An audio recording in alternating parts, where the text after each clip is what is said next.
Driving a classic car is one of the most raw, mechanical thrills you can experience today. No computers, no filters, just pure connection between you, the engine, and the road.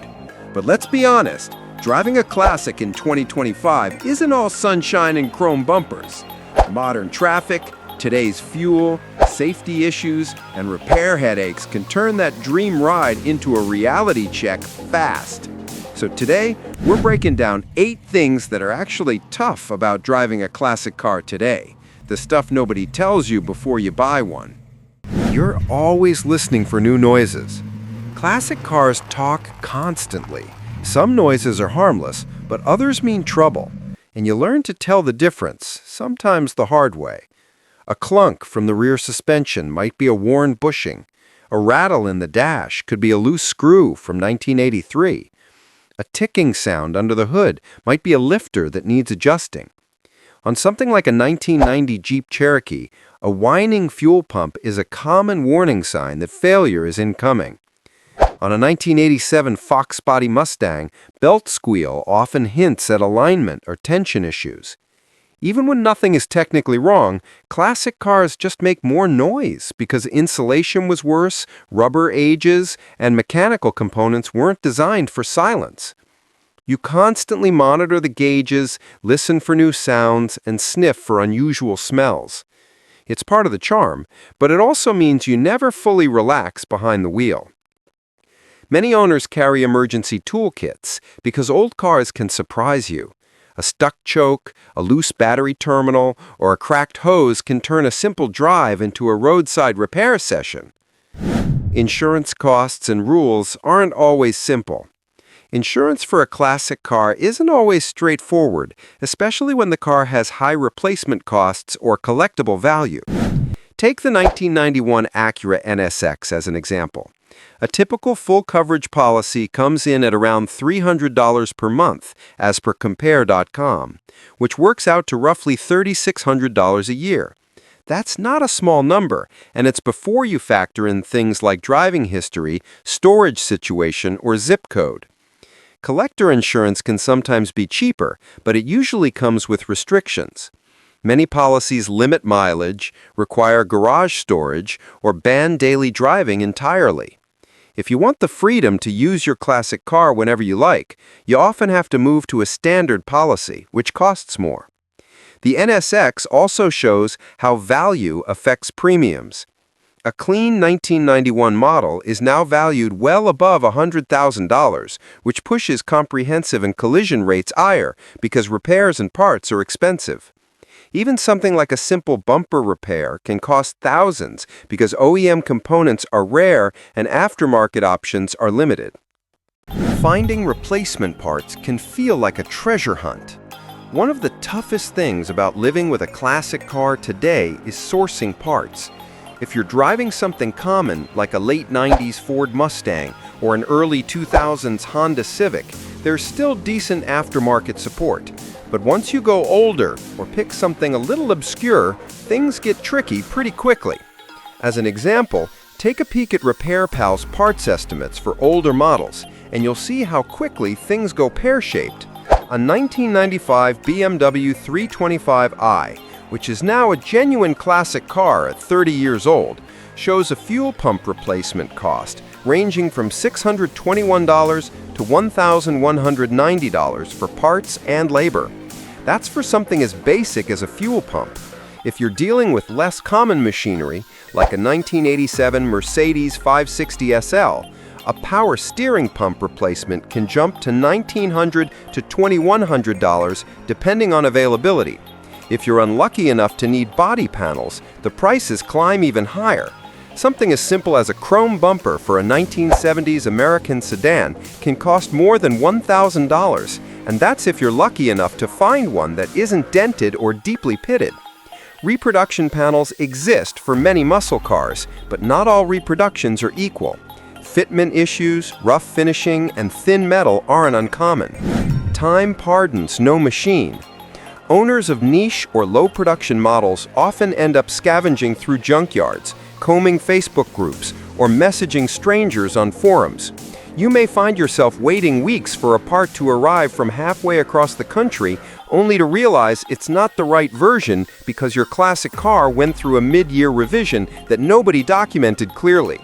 Even simple wear items get complicated. A radiator for a 1991 Toyota MR2 can spike above $300, and good luck finding OEM hoses that still exist. Rubber deteriorates, plastic becomes brittle, and metal corrodes after decades. Keeping a classic car healthy becomes a balancing act of mechanical knowledge and detective work, and while some people enjoy the challenge, it's undeniably tough when you're just trying to get back on the road. Modern traffic isn't kind to old machines. Classic cars were built for a slower world. Cities had less congestion, highway speeds were lower, and drivers were more patient because nobody expected instant acceleration or one-finger steering. But today's traffic requires relatively quick responses, tight gaps, and constant braking, and most classic cars simply weren't designed for that. Carbureted engines suffer in stop-and-go conditions. A 1969 Dodge Dart might be perfectly happy cruising at 55 miles an hour, but leave it idling in a 45-minute jam and the cooling system starts struggling. Radiators clog, fan clutches weaken, and carburetors stumble when heat builds up. You can upgrade components, but that means modifying a classic car, and that's not something not everyone wants to do. Slow and easy does it. Manual transmissions wear rapidly in slow traffic, especially with heavy old-school clutches. As per some reports, classics like the 1990 Mazda Miata still handle this reasonably well, but older V8 sedans or European classics with tall gearing weren't built for constant first-gear crawling. Overheating, vapor lock, and brake fade become real concerns. Even lane changes feel different. Modern cars accelerate quickly and cleanly, while many classic cars have slower throttle response. Steering ratios are wider, meaning more turns lock to lock. A simple merge onto a modern freeway can feel chaotic when everyone else is doing 70 miles per hour and your classic car takes a beat to build speed. Safety tech is basically non-existent. The biggest wake-up call for anyone switching from a modern daily to a classic car is how basic safety used to be. Forget traction control, stability control, brake assist, or blind spot monitoring. Many classic cars don't even have ABS. Some don't have airbags. A few older sports cars have seatbelts that wrap around your waist like an early airline strap. Take a popular classic like the 1988 Chevrolet Corvette C4. It was a performance hero in its day, but its safety systems were primitive compared to even the cheapest modern compact. Crumple zones were minimal, and side impact protection was barely present. Braking distances were far longer than what we'd consider acceptable today. If you jump into something even older, like a 1972 Volkswagen Beetle, you get thin doors, minimal crash protection, and braking performance that requires constant attention. None of this means you can't drive a classic car safely, but it does mean you need to change your mindset. Fuel efficiency is a whole different story.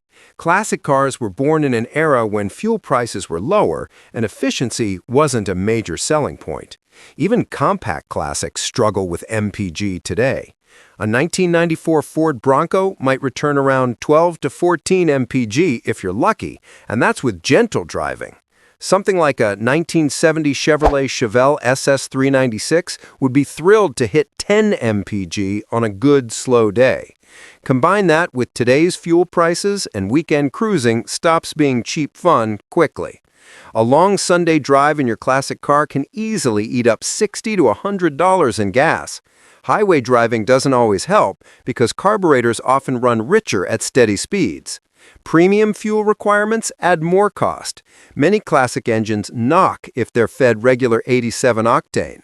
Some owners try octane boosters, but that's another expense stacked on top of everything else. Smaller engines aren't immune either.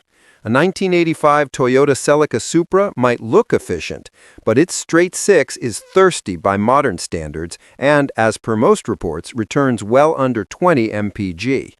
Classic engines weren't optimized for emissions or frugality, so they burn more fuel than drivers today expect.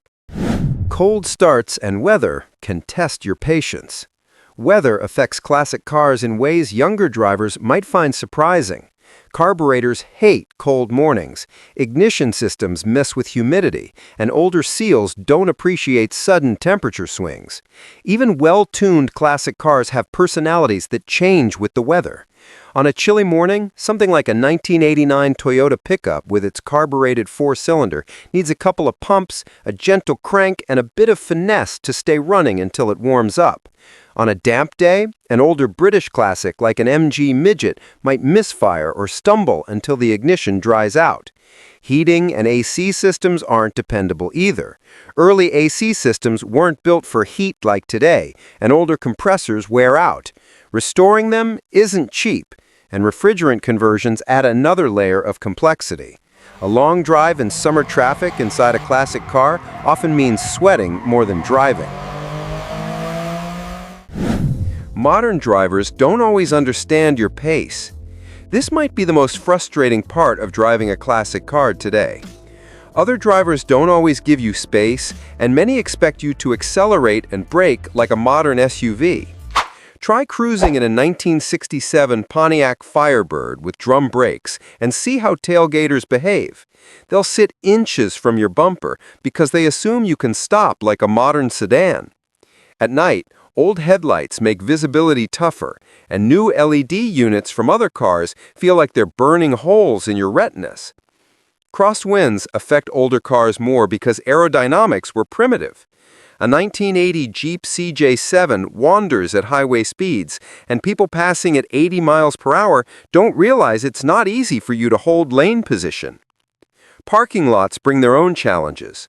Doors on classic cars are wide, paint is fragile, and replacement panels aren't cheap. You start parking far away to avoid dings, but people still squeeze next to you for some reason. Modern driving habits have changed, and not always for the better. Classic cars move at their own rhythm, and the world rarely slows down to match it.